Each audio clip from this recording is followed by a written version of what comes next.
الله لا إله إلا هو الحي القيوم لا تأخذه سنة ولا نوم له ما في السماوات وما في الأرض من ذا الذي يشفع عنده إلا بإذنه يعلم ما بين أيديهم وما خلفهم ولا يحيطون بشيء من علمه إلا بما شاء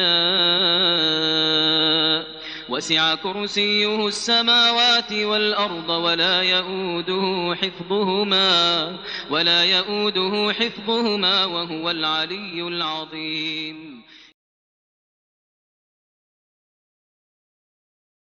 L'imam As-Suyuti a compilé 40 hadiths sur les mérites du verset du trône. Nous présenterons ici quelques mérites, Inch'Allah. Premier mérite, c'est le plus grand verset du Coran. Ubay ibn Ka'ab radiallahu anhu a rapporté ceci. Le prophète sallallahu alayhi wa sallam m'a demandé quel est le plus grand verset du livre d'Allah. J'ai répondu, Allah et son messager le savent mieux que quiconque.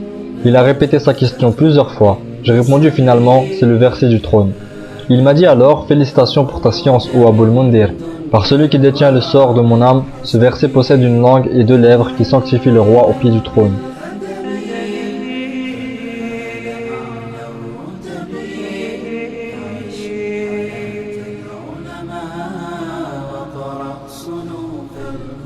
Deuxième mérite, ce verset renferme le nom suprême d'Allah par lequel il exauce lorsqu'on l'invoque.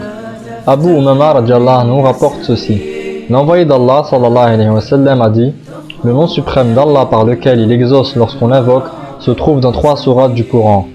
Sourate Al-Baqarah, la vache, sourate Ali Imran, la famille de Imran, et sourate Ta'a.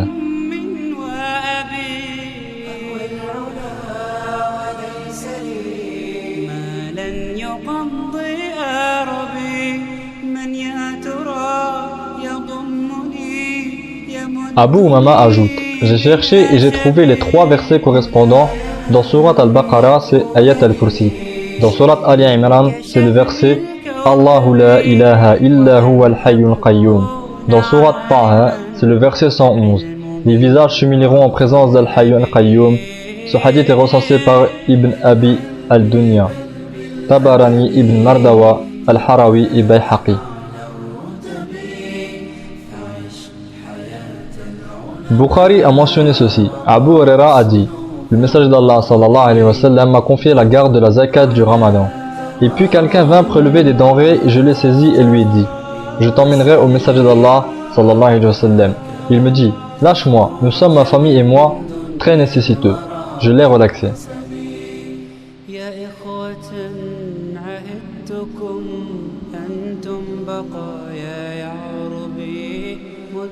Au matin, je me suis rendu auprès du prophète sallallahu alayhi wa sallam et il m'a dit, qu'a fait ton captif hier soir?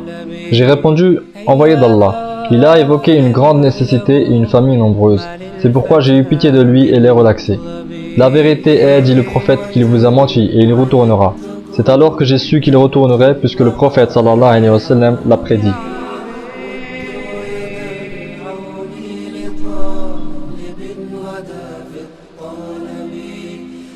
Je l'ai guetté et il revint prélever de la nourriture et je l'ai saisi et lui ai dit, je te présenterai au messager d'Allah sallallahu alayhi wa sallam.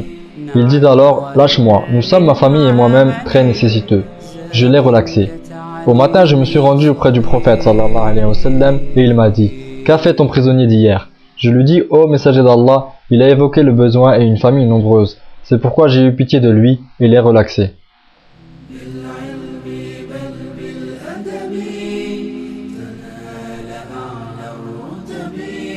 La vérité est qu'il vous a menti et il reviendra, dit le prophète sallallahu alayhi wa sallam. Je l'ai guetté pour la 3e fois et il revint prélever de la nourriture et je l'ai saisi et lui ai dit, je t'emmènerai au messager d'Allah sallallahu alayhi wa sallam. Car c'est la 3e fois que tu prétends que tu ne reviens pas, mais tu l'as fait. Il dit, laisse-moi t'apprendre des mots qui te seront utiles.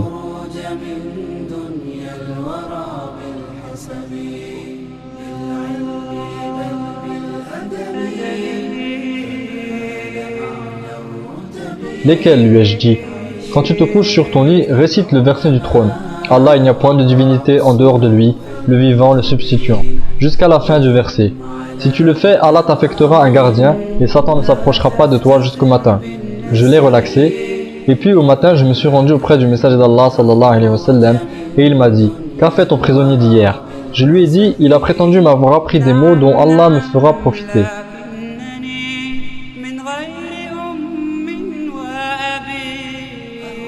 Quels sont les mots? Il m'a dit « Quand tu te couches sur ton lit, récite le verset du trône depuis le début jusqu'à ce que tu le termines. Allah, il n'y a point de divinité en dehors de lui, le vivant, le substituant. » Et il m'a dit qu'Allah m'affecterait un gardien et que Satan ne s'approcherait pas de moi jusqu'au matin. Les gens de l'époque étaient les plus soucieux d'apprendre tout ce qui était un bien. Le prophète sallallahu alayhi wa sallam a dit « En réalité, il vous a dit la vérité même s'il est un menteur. »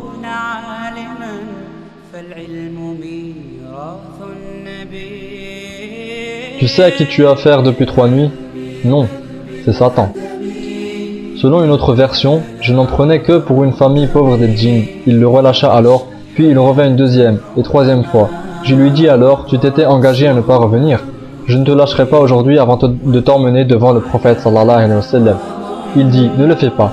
Si tu me laisses, je t'apprendrai des mots qui te protégeront si bien qu'aucun djinn, ni grand, ni petit, ni mâle, ni femelle ne s'approchera de toi. Et puis il lui dit, vas-tu le faire? Oui. Quels sont les mots en question? Allah, il n'y a point de divinité en dehors de lui, le vivant, le substituant. Il continua à réciter jusqu'à la fin du verset. C'est alors que le compagnon le relâcha et il partit sans jamais se retourner. Abu Huraira radiallahu anhu relata cela au prophète sallallahu alayhi wa sallam et ce dernier lui dit, ne sais-tu pas que c'était comme cela?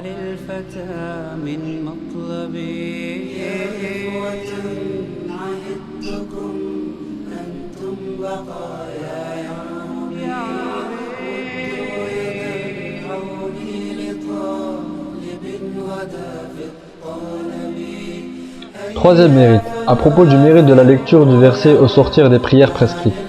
Abu Umama rapporte, le messager d'Allah sallallahu alayhi wa sallam a dit, quiconque récite le verset du trône après chaque prière prescrite entrera au paradis dès sa mort.